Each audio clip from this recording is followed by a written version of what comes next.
Well, neocons are not good at war to start with. They never were. They don't understand warfare. They're clowns. If you could want to see who they are, don't go any further than Afghanistan, for example, or Iraq. I mean, or don't go any further like the Institute for the Study of War, this Kagan's cabal, the bunch of the cretins trying to pretend that they understand what is going on the front lines. They don't know what warfare is, modern warfare. Their idea was always from the get-go that, yeah, in the end we can sacrifice Europe. The problem is with those cretins is that there is a truckload still of the American troops in Europe.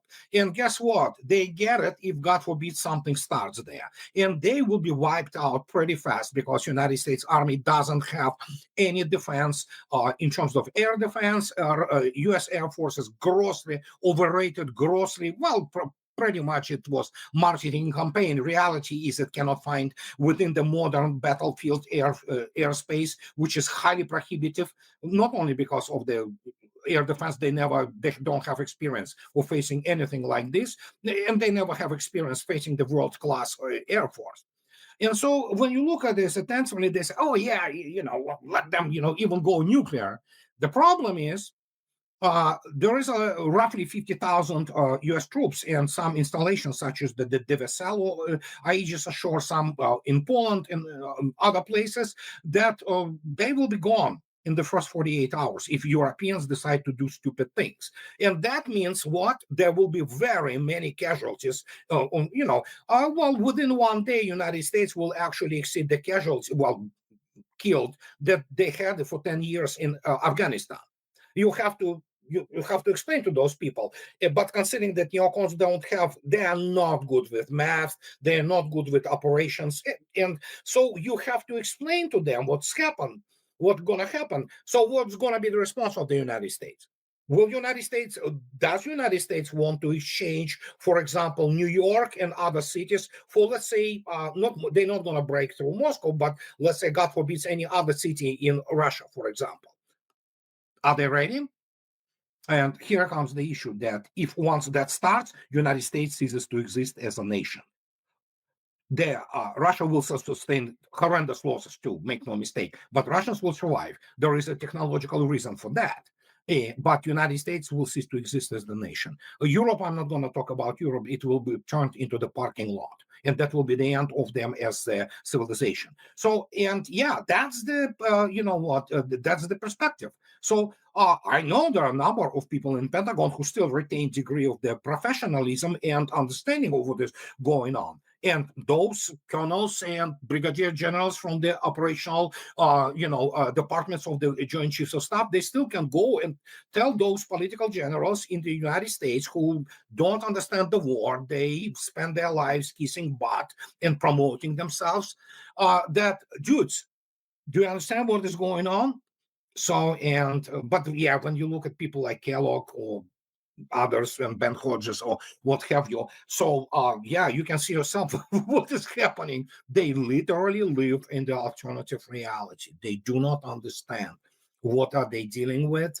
And I've been at it for more than 10 years trying to educate people, and I continue to do this, that guys, forget about it. United States is not that military superpower which is portrayed in the Hollywood movies. Okay, the reality is completely different, and the United States actually is weak.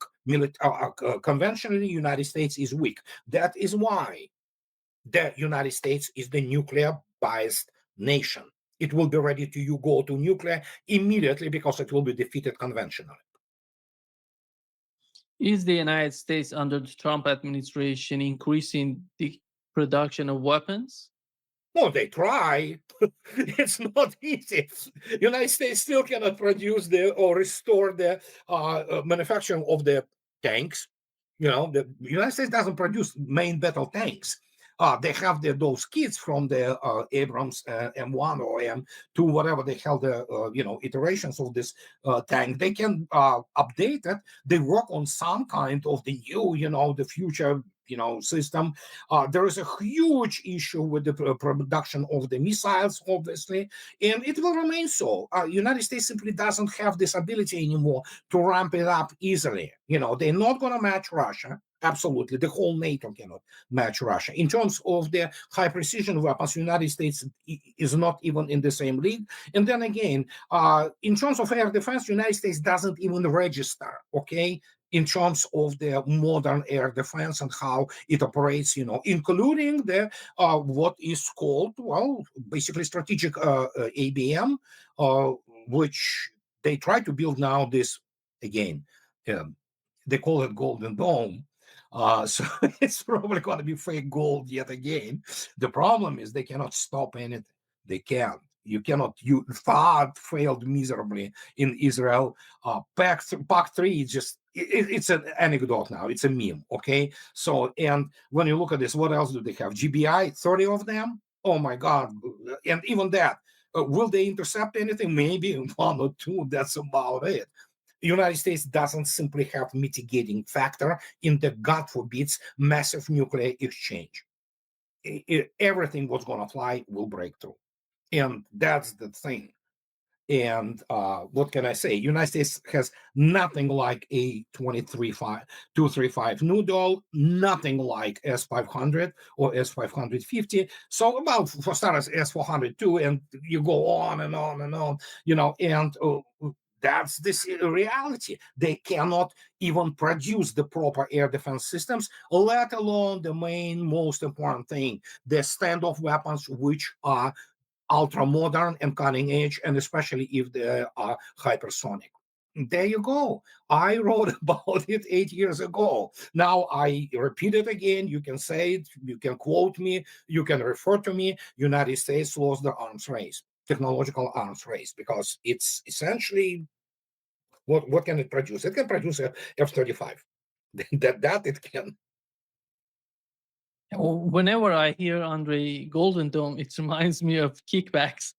Yeah, that's what. Come on. I mean, uh, listen. That's why it's called Golden Dome. Yeah, it's golden, all right, for golden parachutes and corporates. You cannot change this. You cannot change the DNA. United States doesn't have real cultural pressure, which the fact which nobody, including from the war colleges, can grasp. They don't have cultural pressure, which forms your DNA to deliver and develop systems which actually protect. It is all about profits. American weapons are made to profit. That's it. They again, I can quote only for first deputy chief of the general staff, former who he retired about a year ago, of the Ukraine. Well, he comes out and says, "Well, yeah, Patriot Pact 3, yeah, 6% effectiveness." It's like, seriously, people, what are you selling? For example, in commercial aviation, which is still decent, okay, Boeing, for example, you still have to be constantly, pushed around, if you wish, or controlled by FAA, all those, specifications for the commercial aviation. They still managed to produce, obviously, a Boeing 737 MAX, which killed 300 plus people, but at least on the other planes, like, and developing of the commercial jet engines and things like that, there is a still system of the control. And because it is profit driven, actually, and, that works in the commercial aviation.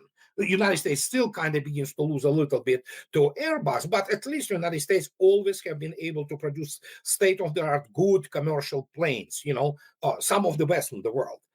Here we have it works. In military, it doesn't work whatsoever, because obviously, I mean, what? You want to tell me that some CEO of Raytheon believes, first, most of them do not understand basic things about real war.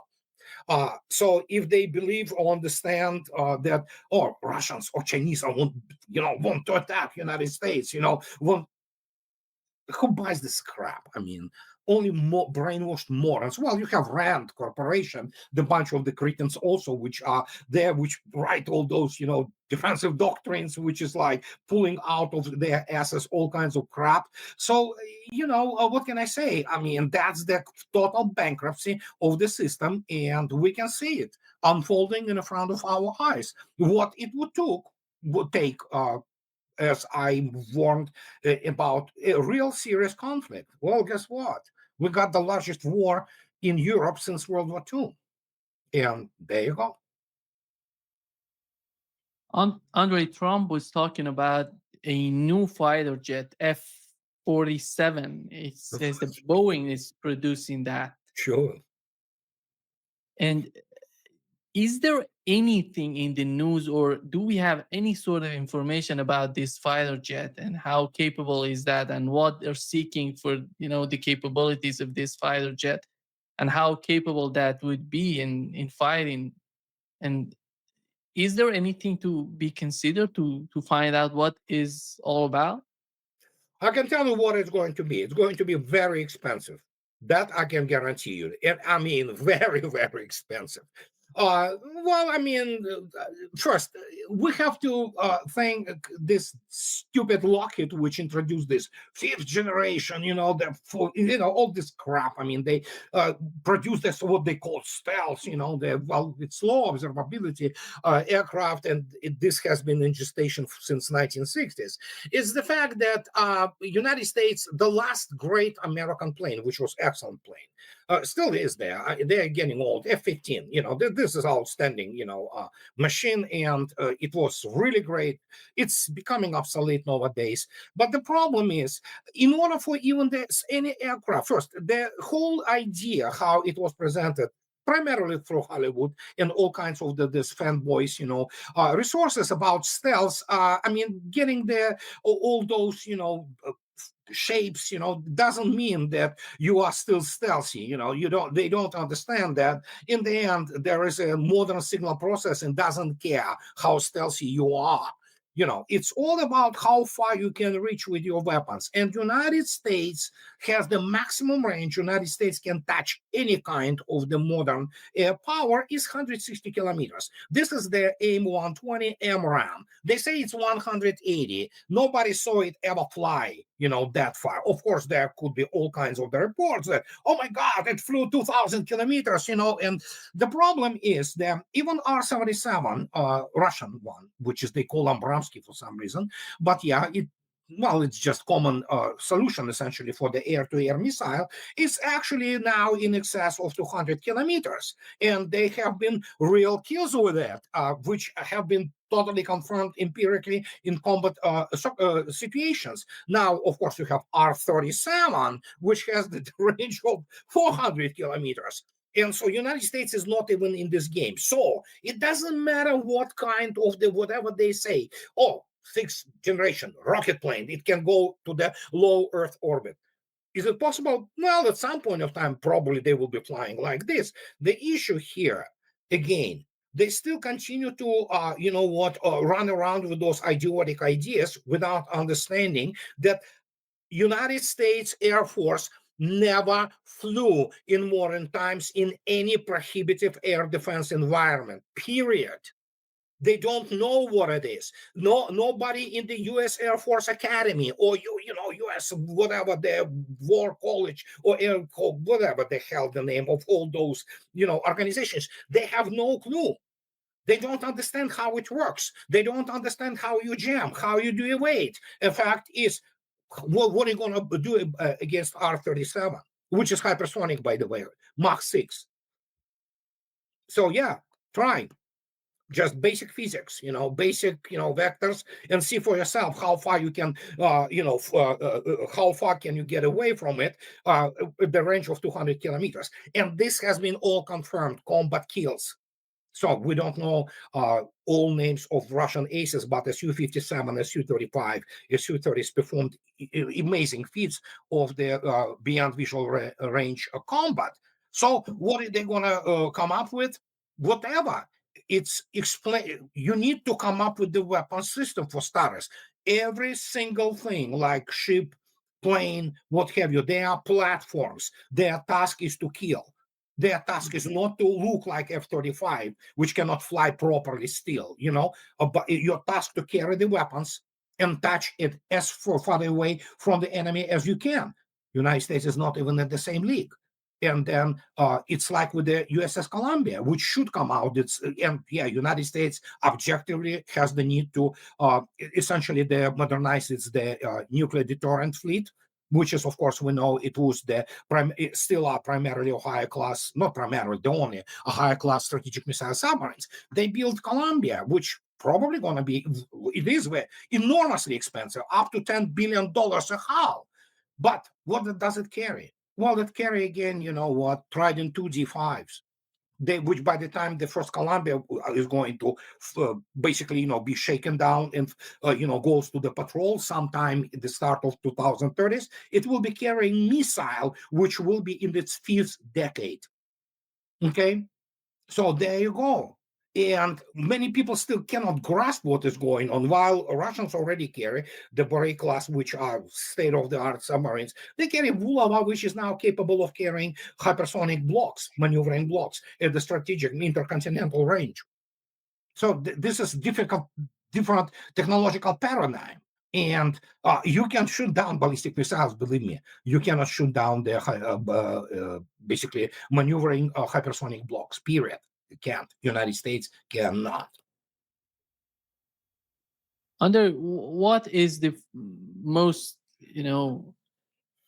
powerful or somehow stealthy fighter jet that the United States has? Is it F-15, F-35, or No.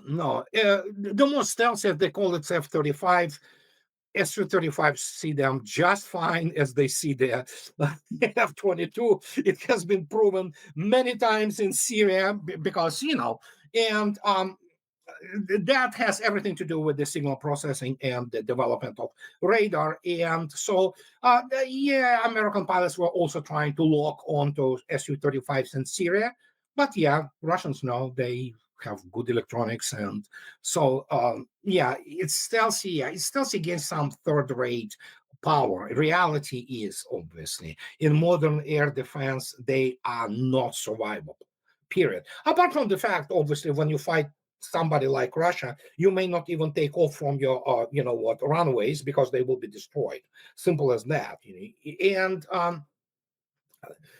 how to put it, it's these are still, you need to have a great air force, make no mistake, you have to, but United States Air Force is not what is being presented, like in the Top Gun Maverick and things of this nature. The last great American aircraft, which is still wonderful plane, although it's becoming obsolete, is F-15. It's an excellent machine, with what at some time it was great electronics, great weapon suite, and obviously powerful. And but that's about it, I would say. F-22 is a complete, it's complete turkey.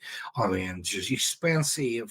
They call all those stealth, American stealth airplanes, aircraft are called hangar queens for a reason. You need to have like 30 hours of service for 1 hour of flight. It's just ridiculous, So, horrible. and how about F-16, F-14? These are Oh no, weaker F-14 than is F-15, Andre?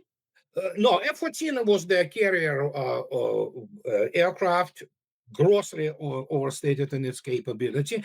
Well, it became known, obviously, because of the Top Gun first movie. F-14 became this legend. But reality is, it was supposed to carry this AIM, whatever the number, Phoenix missile, which was supposed to somehow shoot down all those Granite missiles and Russian, supersonic missiles. Nobody ever saw it to be used in combat, except for Iranian pilots who flew F-14s in the Iran-Iraq war, and they said, we used Phoenix at the ranges of 100 kilometers. They say that they shot down one of the old versions, 222s of Iraqi Air Force.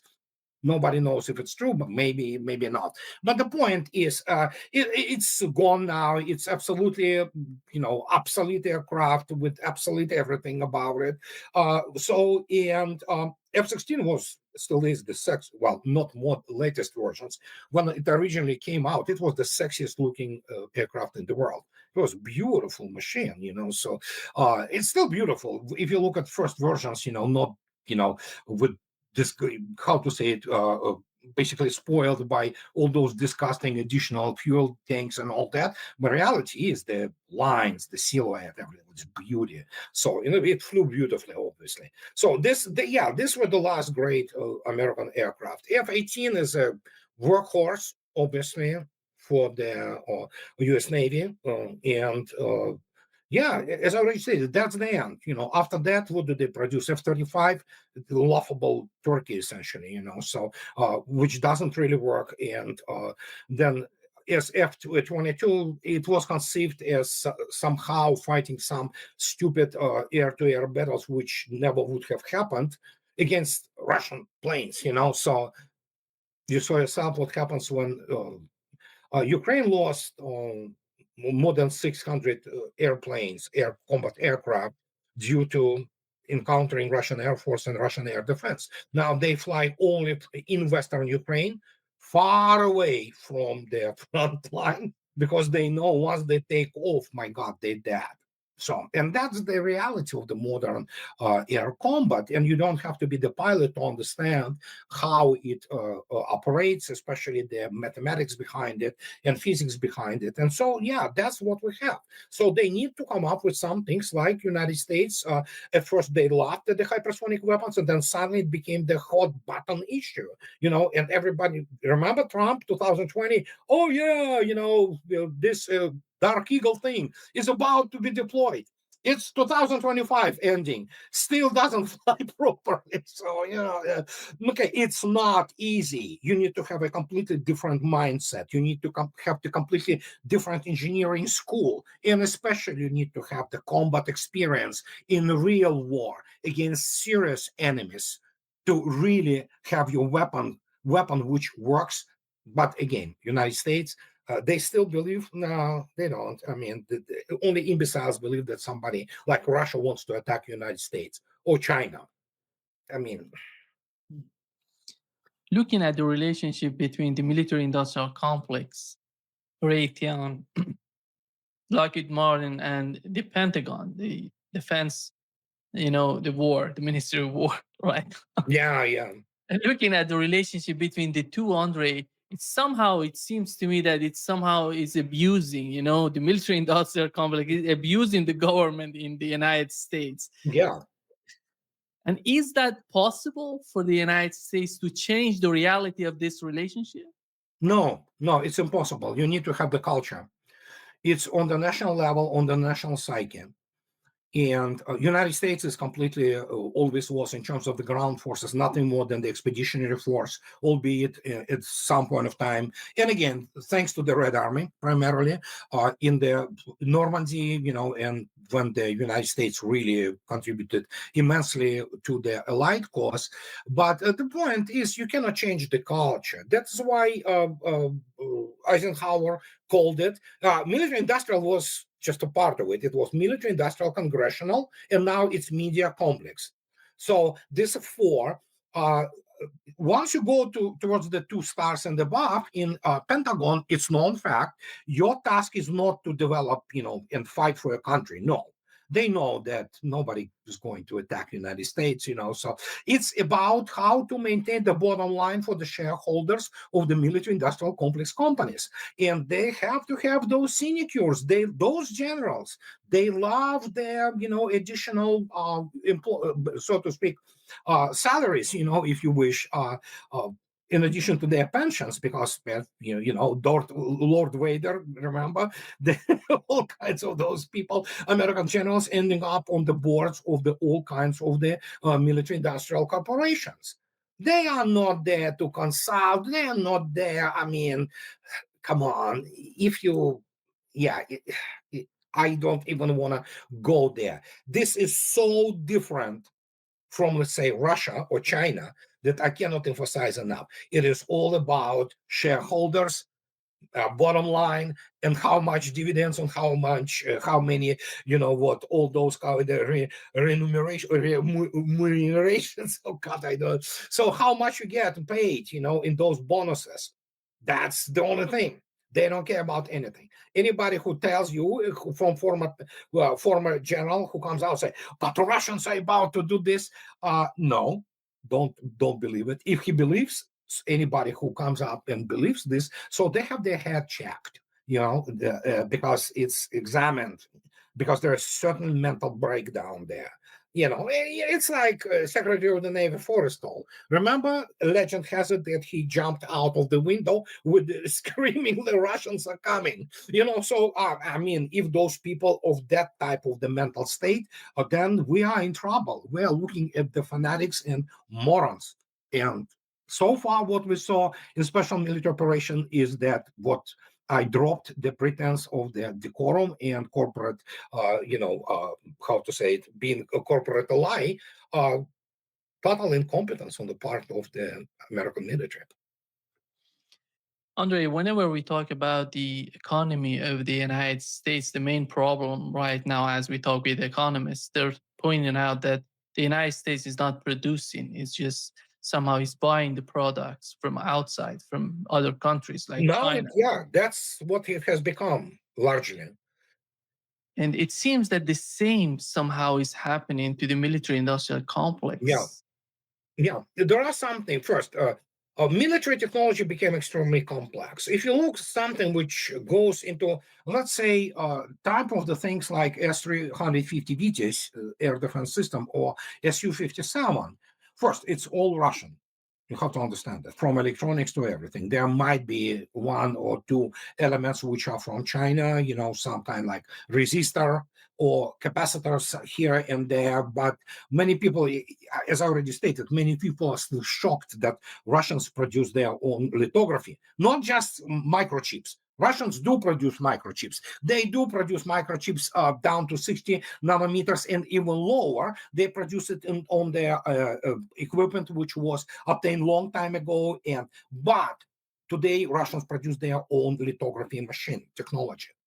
They started with 360 nanometers. People say, "Oh yeah, it's like no, it's Pentium 2, guys." If to those who didn't know it, and actually, it's about half of the all microchips in the world, which still are in operation. People who do not understand, well, because they know their level of technological expertise is nothing no further than iPhone they use. But next year it's going to be 90. I mean, machines, not just production. Russians produce those microchips more than enough for a military industrial complex, but it will be down to 90. And then, well, actually, they say 26 nanometers. This is going to cover pretty much 90% of those things. If you need those 2 nanometers, which we know primarily marketing thing, they can always buy from China. They can buy those Chinese, which they buy, Xiaomi or whatever the name of those things. So, and when you look at that, it just, how to explain it?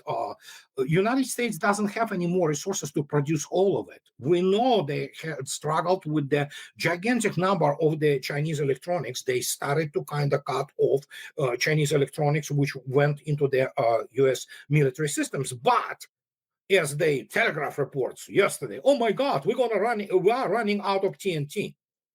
Okay, yeah. So you remember just 2 weeks ago, horrendous destruction of the in Kentucky, I believe that was the TNT plant. Number of people died. A horrible tragedy, actually. But the point is, there are so many elements which are coming today into the modern military in military technologies that, yeah, United States doesn't produce this anymore completely on its own. It used to, but again, things became so complex that, and we know that they built this, well, essentially Taiwanese TSM, whatever the name, TMSC fab in Arizona and also in Texas. Huge problems. They thought that they will build it really fast. Now it suddenly turns out that they say, well, considering the first sweat mongering system of the Taiwanese fab of the microchips, Americans are not Taiwanese. They're not going to tolerate, and rightly so, any kind of those conditions of the basically sweatshop, which turned out Taiwanese fab is. Then, of course, there's issue of chemistry, issue of the water, issue of everything, and suddenly it's like, oh no, not the next year, next 10 years maybe, So, yeah, it's moving ahead, but most of it if you look attentively at the American shipbuilding, you look attentively at other things, and even the airspace, commercial airspace, so many things which are getting around from the different parts of the world. There are components now of the otherwise legendary General Electric and Pratt and Whitney commercial jet engines, which are made not in the United States. So it's like, it's a very complex system. And that is why they never understood what they were dealing with is Russians. Russian joke. It's really true, actually. They said they decided to fight the country, which is nothing more than one huge military academy attached to the one huge military industrial plant. That's all it is, essentially. So, and guess what? And again, we're talking about the generation of weapons which are, and again, with the Burevestnik, it's and what is powering it, it's a technological revolution. Many people still do not understand. It's essentially something on the scale of the manned flight to space.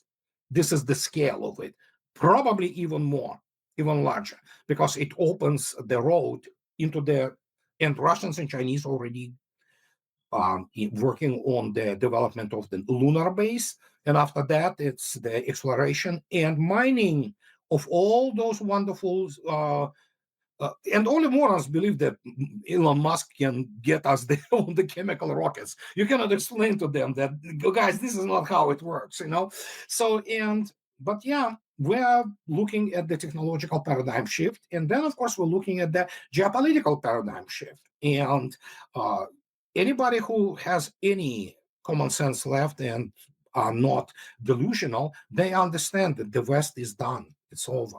It's just a matter of time and matter of manner in which the capitulation will be signed. Andre, just to wrap it up, how do you see the role of rare earth if China decides not to send rare earth to the United States? How is that going to influence the military-industrial complex? So, what if China decides not to send rare earth minerals to the United States? Rare earth. Well, I mean, Chinese will. They obviously use it as a leverage, but yeah, it's a very serious thing. Without it, my gosh, you're done. So that is why Russians actually right now developing their own. Russia has all rare earth minerals and rare earth metals. It's just that they were primarily, frozen because of the ability to buy from China and uranium, for example, from Kazakhstan. Now suddenly, Yampolskaya field, uranium field, is being developed really fast in Yakutia, and then there are a number of the rare earth minerals facilities in Russia which are being updated and developed. So yeah, I mean, everybody understands you have to have energy, all those really, really funny things to produce something so outstanding as, again, those very small nuclear reactors with the megawatt class. It's like, really? Again, as I said, technological revolution. Many people still do not understand. They believe that Tesla truck and iPhone is technological revolution. You cannot fix those people. They're stupid. And I'm sorry to say that. No insult is intended, but yeah. But reality is this is where the technological breakthrough had happened. And then the next thing will be, obviously, which Russians are nearing it, a complete and closed cycle of the nuclear reactors without any kind of waste. And yeah, Russia is far ahead in this field. So, and there you go. It's just, this is the essentially limitless energy. You just, well, if you look at actually what Rosatom is the corporation of such monsters scale that many people still cannot comprehend what they are doing. Is just that they control pretty much up to in some fields up to 80% of the market of them. So, and now we have the confirmation that India wants to build, because they are very interested in actually nuclear powered icebreakers. They are very interested in the Arctic sea route. So there you go.